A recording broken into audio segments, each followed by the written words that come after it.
నమస్కారం ఘంటారావానికి స్వాగతం. ముందుగా ప్రధాన అంశాలు. రాష్ట్రంలో 5-6 రోజుల పాటు వర్ష సూచన. ఈదురుగాలులతో తేలికపాటి నుంచి ఓ మోస్తరు వర్షాలు కురిసే అవకాశం.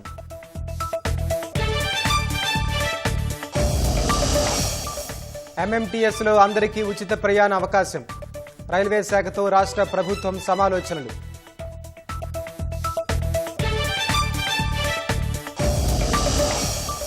రెండో విడత రైతు భరోసా పంపిణీకి రంగం సిద్ధం. భూపాలపల్లి జిల్లా కాటారంలో రేపు విడుదల చేయనున్న సీఎం.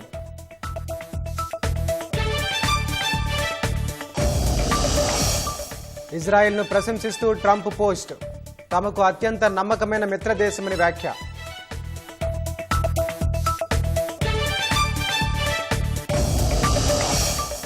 హర్ముజ్ బంద్తో రాజుకుంటున్న ఉద్రిక్తతలు. చర్చలకు రాబోమన్న ఇరాన్. బ్లాక్మెయిల్ కుదరదన్న ట్రంప్.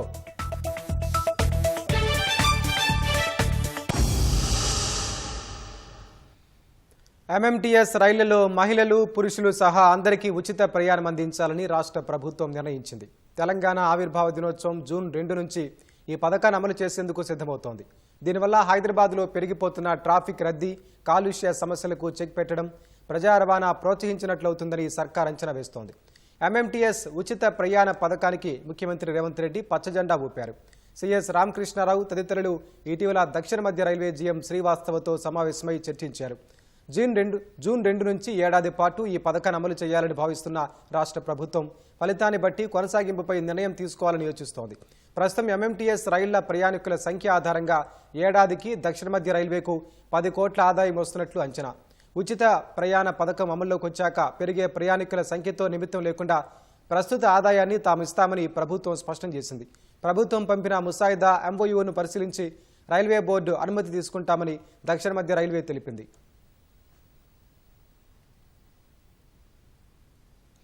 రాష్ట్రంలో రైతు భరోసా రెండో విడత నిధుల పంపిణీకి రంగం సిద్ధమైంది. రేపు భూపాలపల్లి జిల్లా కాటారంలో జరిగే బహిరంగ సభలో సీఎం రేవంత్ రెడ్డి మంత్రుల సమక్షంలో రెండో విడత నిధులు విడుదల చేస్తారు.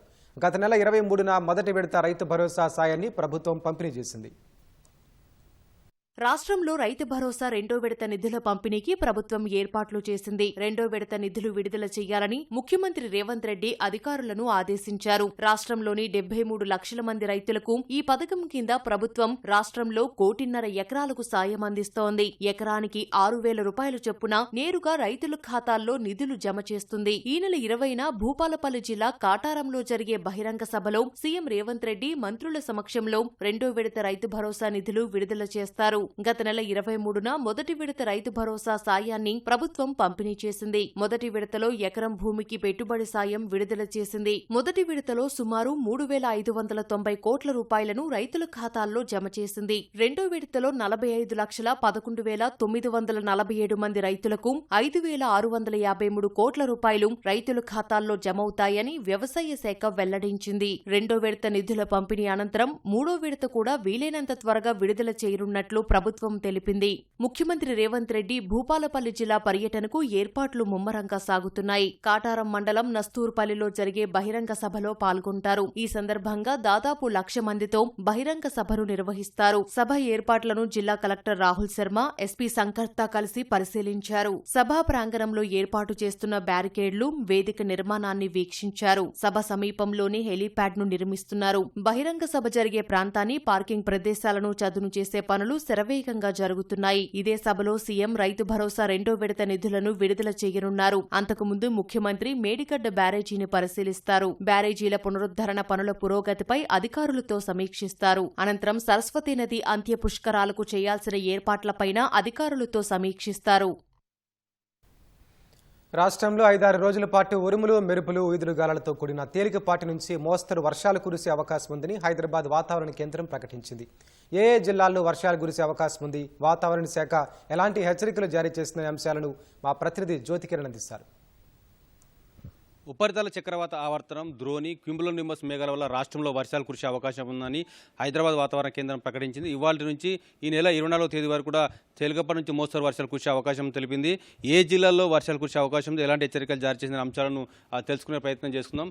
ఇవాళ చూసుకున్నట్లయితే ఇవాళ ఆదిలాబాద్, కొమరంభీం, ఆసిఫాబాద్, అటు మంచిర్యాల, జయశంకర్, భూపాలపల్లి, ములుగు, భద్రాద్రి కొత్తగూడెం, కామారెడ్డి, మెదక్, సంగారెడ్డి, వికారాబాద్ జిల్లాల్లో తేలికపాటి నుంచి మోస్తరు వర్షాలు కురిసే అవకాశం ఉందని తెలిపింది. ఇక్కడ ఉరుములు మెరుపులతో కూడినటువంటి వర్షాలు కురిసే అవకాశం తెలిపింది. గంటకు 30 నుంచి 40 కిలోమీటర్ల వేగంతో ఈదురు గాలులు వీచే అవకాశం ఉందని కూడా తెలిపింది. కాబట్టి ఈ జిల్లాలకు పసుపు రంగు హెచ్చరికలను కూడా జారీ చేసింది. రేపు చూసుకున్నట్లయితే రేపు ఆదిలాబాద్, కొమరంభీం, ఆసిఫాబాద్, మంచిర్యాల, దాంతోపాటు జయశంకర్, భూపాలపల్లి, ములుగు, కరీంనగర్ వంటి జిల్లాలతో పాటు ఇక్కడ ఏదైతే కామారెడ్డి, మెదక్, సంగారెడ్డి, వికారాబాద్ జిల్లాల్లో కూడా తేలికపాటి నుంచి మోస్తరు వర్షాలు కురిసే అవకాశం తెలిపింది. ఈ జిల్లాలో కూడా పసుపు రంగు హెచ్చరికలను జారీ చేసింది. అంతేకాకుండా ఎల్లుండి చూసుకున్నట్లయితే ఎల్లుండి ఎక్కువ జిల్లాల్లో వర్షాలు కురిసే అవకాశం ఉందని తెలిపింది. ఇక్కడ ఉమ్మడి ఆదిలాబాద్తో పాటు రంగారెడ్డి, హైదరాబాద్ తో పాటు ఇక్కడ మహబూబ్ నగర్ జిల్లాలకు సంబంధించినటువంటి జిల్లాలు, అటు మళ్ళీ ఇక్కడికి వస్తే ములుగు, జయశంకర్, భూపాలపల్లి వంటి జిల్లాల్లో కూడా తేలికపాటి నుంచి మోస్తరు వర్షాలు కురిసే అవకాశం తెలిపింది. అంతేకాకుండా 22వ తేదీన చూసుకున్నట్లయితే 22వ తేదీన ఉమ్మడి ఆదిలాబాద్తో పాటు ఉమ్మడి ఖమ్మం, ఉమ్మడి నిజామాబాద్, అటు ఉమ్మడి రంగారెడ్డి, ఉమ్మడి హైదరాబాద్ జిల్లాలకు సంబంధించినటువంటి అనేక జిల్లాల్లో తేలికపాటి నుంచి మోస్తరు వర్షాలు కురిసే అవకాశం ఉందని అయితే వాతావరణ శాఖ తెలిపింది. ఈ జిల్లాలన్నింటి కూడా పసుపు రంగు హెచ్చరికలను అయితే వాతావరణ శాఖ జారీ చేసింది. ఏదైతే ఇటు ద్రోణి, ఉపరితల చక్రవాత ఆవర్తనంతో పాటు స్థానికంగా నెలకొన్నటువంటి వాతావరణ పరిస్థితుల దృష్ట్యా క్యూములో నింబస్ మేఘాలు ఏర్పడితే అవకాశం ఉంది. ఈ క్యూములో నింబస్ మేఘాల వల్ల వర్షాలు కురుస్తాయని అయితే హైదరాబాద్ వాతావరణ కేంద్రం ప్రకటించింది. అయితే ఉదయం నుంచి కూడా ఎండల తీవ్రత అధికంగా ఉంటుంది.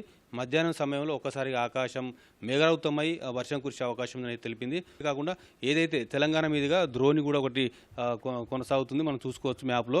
ఇక్కడ ద్రోణి అనేది తెలంగాణ మీదుగా వెళ్తున్న పరిస్థితి మనం చూడవచ్చు. ఈ బ్లూ కలర్ లైన్ ఏదైతే ఉంది, ఈ బ్లూ కలర్ లైన్ తెలంగాణ మధ్య నుంచి వెళ్తున్న పరిస్థితి. దీన్నే ఉపరితల ద్రోణి అని చెప్పుకోవచ్చు. ఈ ద్రోణి ప్రభావంతో రాష్ట్రంలో తేలికపాటి నుంచి మోస్తరు వర్షాలు కురిసే అవకాశం ఉందని అయితే వాతావరణ శాఖ హెచ్చరిస్తుంది. ఉరుములు, మెరుపులు, ఈదురుగాలతో కూడినటువంటి వర్షాలు కురిసే సమయంలో వడగండ్లతో పాటు పిడుగుపాట్లు కూడా పడే అవకాశం ఉంది. కాబట్టి ప్రజలు అప్రమత్తంగా ఉండాలని చెప్పి కూడా సూచిస్తున్నారు. ఈ వడగండ్ల వర్షం రైతాంగం పైన తీవ్ర ప్రభావం చూపే అవకాశం ఉంది. కాబట్టి రైతాంగం అప్రమత్తంగా ఉండాలని చెప్పి కూడా వాతావరణ శాఖ సూచిస్తున్న పరిస్థితి. కెమెరా పర్సన్ బాలయ్యతో Jyothi Kiran, ETV news, Hyderabad. Road భద్రతను ప్రతి పౌరుడు సామాజిక బాధ్యతగా తీసుకోవాలని రాష్ట్ర రవాణా శాఖ మంత్రి పొన్నం ప్రభాకర్ పిలుపునిచ్చారు. ఒకరి ప్రాణాన్ని కాపాడటం వల్ల కలిగే తృప్తి అంతకు మించి ఇంకేమీ ఉండదని ఆయన అన్నారు. హైదరాబాద్ గచ్చిబౌలిలోని ఇంజనీరింగ్ స్టాఫ్ కాలేజీలో నిర్వహించిన అలైవ్ కార్యక్రమానికి మంత్రి ముఖ్య అతిథిగా హాజరయ్యారు. రహదారి ప్రమాదాల పట్ల ప్రజలు అప్రమత్తంగా ఉండాలని, ప్రమాద బాధితులను సకాలంలో ఆసుపత్రికి చేర్చి ప్రాణాలు కాపాడే వారికి 25,000 నగదు బహుమతిగా ఇస్తున్నట్లు మంత్రి తెలిపారు. సగటు మానవుడు 2-3 గంటలు రోజు వాహనం మీద నడిపే పరిస్థితి జీవితాన్ని. రాజకీయ నాయకులైతే 6, 7, 8 గంటల దాకా రోజు వాహనాలలో ప్రయాణం చేస్తారు. అంటే నిత్యం వాహనంలో నడిపినా నేను బండ్లో కూర్చుంటే నిజంగా చాలా పెద్ద ప్రమాదకరమైనటువంటి. భవిష్యత్తులో పొరపాటు జరిగితే ఆర్టీఓ డిపార్ట్మెంట్ కఠినంగా వ్యవహారం చేసి లైసెన్స్ రద్దు చేసే విధంగా చర్యలు తీసుకుంటా ఉన్నాం. డ్రైవింగ్ లైసెన్స్ నడపగలిగిన వాళ్ళకే లైసెన్స్ ఇస్తాం. ఇప్పటికే బ్రోకర్ సిస్టమ్ రద్దు అయింది. అంతా కూడా మాన్యువల్ పక్కన పెట్టి కంప్యూటరీకరణ చేసే ప్రయత్నం చేస్తా ఉన్నాం. అందులో భాగంగానే వెహికల్ ఫిట్నెస్ కూడా ATS ఆటోమేటిక్ టెస్టింగ్ స్టేషన్లు తెచ్చే ప్రయత్నం చేస్తాం. ఆటోమేటిక్ డ్రైవింగ్ టెస్టులు తేవడం ద్వారా ఎవరైనా సరే ఎంత పెద్ద రాజకీయ మంత్రిని నాకు లైసెన్స్ ఎందుకు రాదంటే నాకు బండి నడపగలిగితే మాత్రమే లైసెన్స్ వస్తుంది. ఆ విధంగా ఉండేటువంటి ప్రక్రియ తేవడం ద్వారా తెలంగాణలో రోడ్డు ప్రమాదాలను తగ్గించాలి. నిజంగా నడపగలిగిన వారికి లైసెన్స్ ఇవ్వాలి. లైసెన్స్ లేకుండా నడిపితే కఠినంగా శిక్షించాలనేటువంటి విధానాలు తీసుకొచ్చే ప్రయత్నం చేస్తాను. ప్రజాపాలన ప్రగతి ప్రణాళికలో భాగంగా ఈ నెల 20 నుంచి 26 వరకు సంక్షేమ వారం నిర్వహించనున్నట్లు సిఎస్ రామకృష్ణారావు తెలిపారు. సంక్షేమ వారం నిర్వహణపై కలెక్టర్లతో సిఎస్ రామకృష్ణారావు వీడియో కాన్ఫరెన్స్ నిర్వహించారు. ఈ నెల 20న సంక్షేమ వసతి గృహాలు, గురుకుల విద్యా సంస్థల్లో సమగ్ర శుభ్రత కార్యక్రమాన్ని నిర్వహించనున్నారు. విద్యా సంస్థలను అధికారులు సందర్శించి పరిశుభ్రత ప్రమాణాలను పరిశీలించాలని సిఎస్ ఆదేశించారు. ఈ నెల 21న విద్యార్థులకు క్విజ్, వక్తృత్వ, వ్యాసరచన, చిత్రలేఖనం వంటి పోటీలతో టాలెంట్ ఫెస్ట్ నిర్వహించనున్నారు. ఈ నెల 22న హాస్టళ్లు, రెసిడెన్షియల్ పాఠశాలల్లో అవసరమైన మరమ్మతులను గుర్తించి వేసవి సెలవులో పనులను పూర్తి చేసేలా చర్యలు తీసుకోవాలని సిఎస్ తెలిపారు. ఈ నెల 23న తల్లిదండ్రులు, ఉపాధ్యాయుల సమావేశాలు నిర్వహించి ప్రతిభావంతులైన విద్యార్థులను సత్కరించనున్నారు. ఈ నెల 24న యువత కోసం నైపుణ్యాభివృద్ధి కార్యక్రమాలు నిర్వహించి ఉపాధి పథకాలను వివరిస్తారు. ఈ నెల 25న విద్యార్థులకు క్రీడలు, కళలు, సంగీతం, డిజిటల్ లిటరసీ, వ్యక్తిత్వ వికాసం వంటి అంశాలతో వేసవి శిబిరాలు ప్రారంభిస్తారు. ఈ నెల 26న రాష్ట్ర వ్యాప్తంగా అన్ని హాస్టళ్లు, రెసిడెన్షియల్ పాఠశాలల్లో బడిబాట కార్యక్రమం నిర్వహిస్తారు.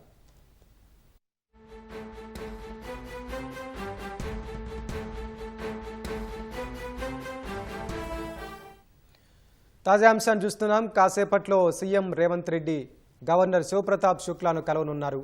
పెండింగ్లో ఉన్న 2 ఎమ్మెల్సీల పేర్లు ఆమోదించాలని ముఖ్యమంత్రి కోరే అవకాశం ఉంది. కోదండరాం, అజారుద్దీన్ పేర్లు ఆమోదించాలని రేవంత్ రెడ్డి గవర్నర్ను విజ్ఞప్తి చేసే అవకాశం ఉంది. దీనికి సంబంధించిన మరిన్ని తాజా వివరాలు మా ప్రతినిధి తిరుపాల్ అడిగి తెలుసుకుందాం. తిరుపాల్, చెప్పండి, గవర్నర్తో సీఎం సమావేశంలో ఏ అంశాలు చర్చకొచ్చే అవకాశం ఉంది? వెంకటేష్, ఈ 11 గంటలకు మరి కాసేపట్లో ముఖ్యమంత్రి రేవంత్ రెడ్డి గవర్నర్ ను కలవనున్నారు. ప్రధానంగా పెండింగ్ ఉన్న 2 ఎమ్మెల్సీలకు సంబంధించి ఆమోద ముద్ర వేయాలని కోరే అవకాశం ఉన్నది. ఇప్పటికే కేబినెట్ తీర్మానించి గవర్నర్ పంపించిన 2 ఎమ్మెల్సీలు అంటే అజరుద్దీన్, అదేవిధంగా ప్రొఫెసర్ ఇద్దరికి సంబంధించి గవర్నర్ కోటా కింద గవర్నర్ ఆమోదించాల్సింది. కానీ ఇప్పటి వరకు గవర్నర్ 2 ఎమ్మెల్సీలకు సంబంధించి ఎలాంటి నిర్ణయం తీసుకోలేదు. అయితే గవర్నర్ కోటా కింద ఎమ్మెల్సీగా ప్రతిపాదించిన అజరుద్దీన్ కు మంత్రి పదవి కట్టబెట్టారు. ఆ మంత్రి పదవి చేపట్టిన 6 నెలల లోపల అజరుద్దీన్ అటు ఎమ్మెల్యేగా కానీ ఇటు ఎమ్మెల్సీగా కానీ ఏదో ఒక సభ్యుడిగా అయితే ఎన్నిక కావాల్సింది. కానీ ఈ నెల ఆఖరికల్లా ఆయన మంత్రి పదవి చేపట్టి 6 నెలలు పూర్తిగా వస్తుంది.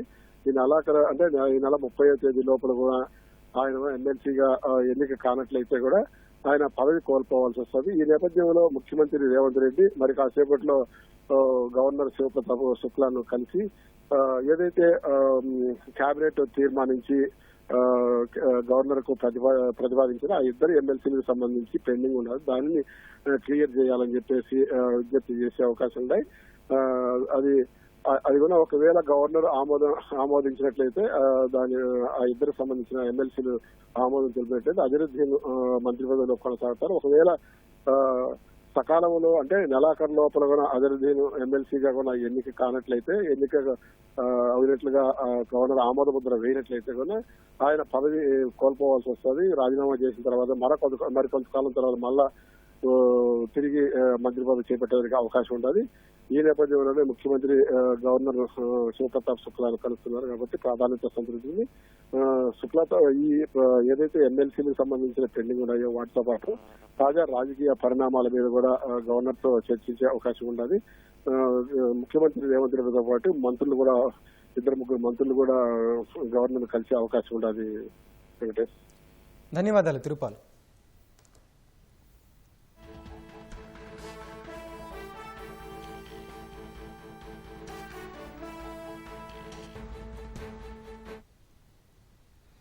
మహిళా రిజర్వేషన్ బిల్లు అడ్డుకుని మొత్తం దేశం కళ్ల ముందే ఎన్డీఏ నిజాయితీ పూర్వక ప్రయత్నాన్ని కాంగ్రెస్, దాని మిత్రపక్షాలు భ్రూణహత్య చేశాయని ప్రధాని నరేంద్ర మోదీ ఆరోపించారు.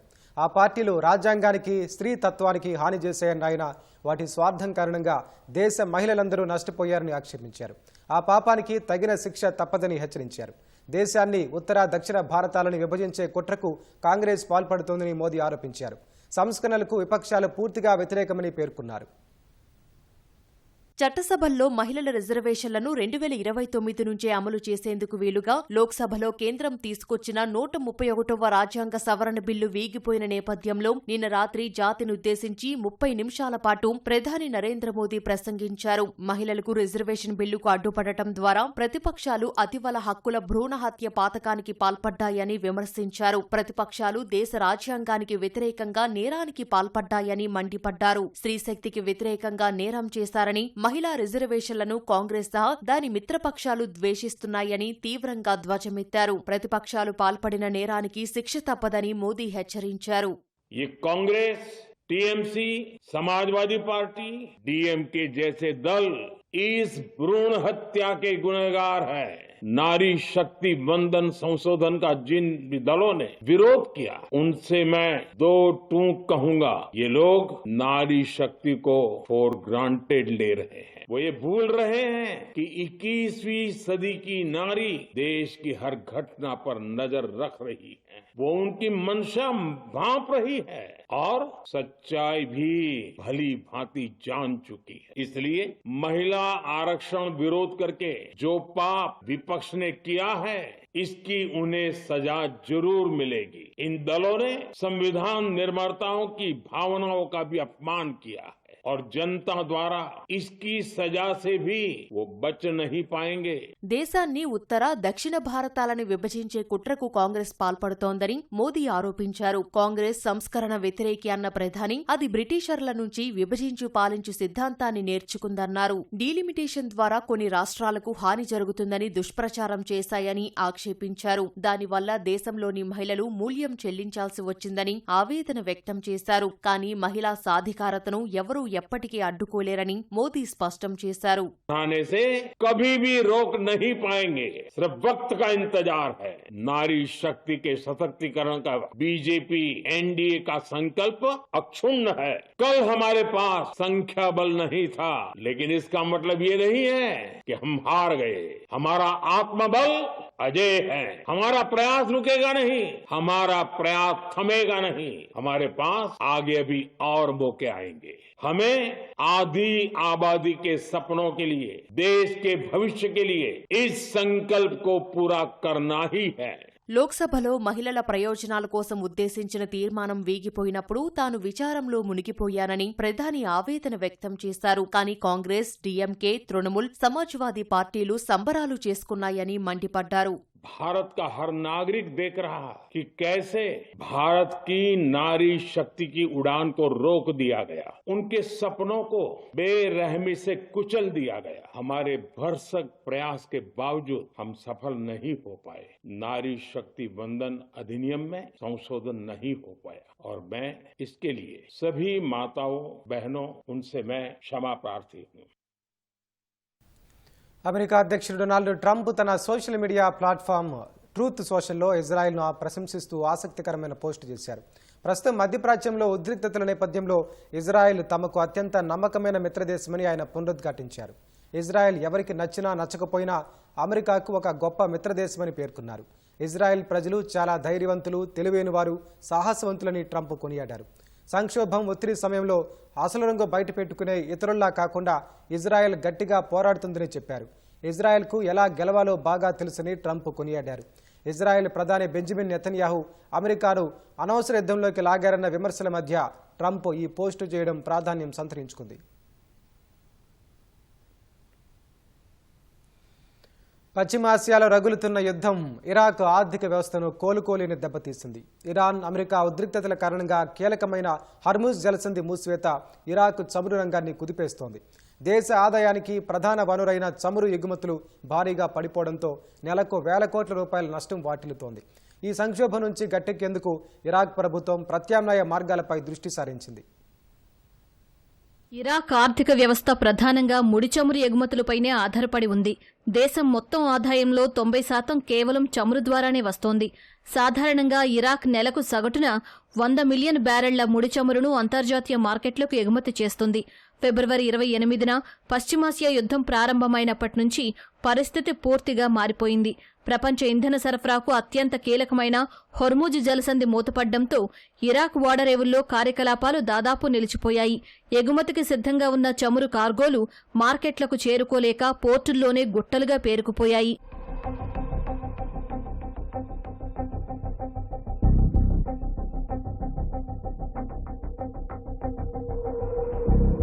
హొర్ముజ్ జలసంధి మూసివేతతో ఇరాక్ భారీ ఆర్థిక నష్టాలను మూటగట్టుకుంటోంది.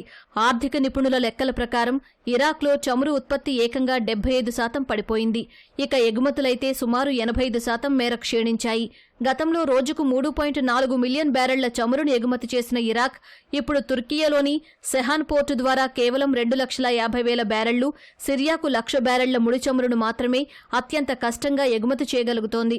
దీనివల్ల ఇరాక్ నెలకు దాదాపు $5 బిలియన్ అంటే మన కరెన్సీలో సుమారు 46,000 కోట్ల రూపాయల భారీ నష్టాన్ని చవిచూస్తోంది. ఒకవేళ ఇరాన్ అమెరికా ఒప్పందం కుదిరి హోర్ముజ్ జలసంధిని వెంటనే తెరిచినా ఇరాక్ మునుపటి ఉత్పత్తి స్థాయికి చేరుకోవడానికి మరో 3 నుంచి 6 నెలల సమయం పడుతుందని నిపుణులు అంచనా వేస్తున్నారు. యుద్ధం భయంతో విదేశీ చమురు కంపెనీల సిబ్బంది ఇరాక్ విడిచి వెళ్లిపోవడమే ఇందుకు ప్రధాన కారణంగా తెలుస్తోంది.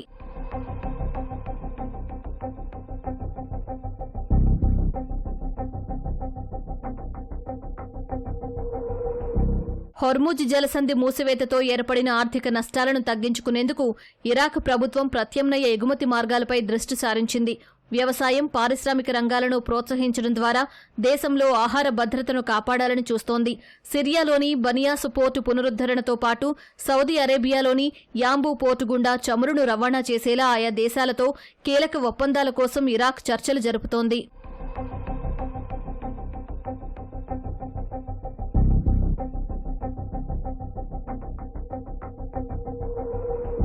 అమెరికా, ఇరాన్ మధ్య నెలకొన్న ఈ ప్రతిష్టంభన ఇరాక్ పాలిట శాపంగా మారింది. ప్రత్యామ్నాయ మార్గాలు అన్వేషిస్తున్నప్పటికీ పూర్తి స్థాయిలో ఎగుమతులు పుంజుకోవడానికి ఇరాక్కు సుదీర్ఘ సమయం పట్టే అవకాశం ఉంది. రానున్న రోజుల్లో జలసంధి పరిణామాలు ఇరాక్ భవితవ్యాన్ని ఎలా నిర్దేశిస్తాయో వేచి చూడాలి.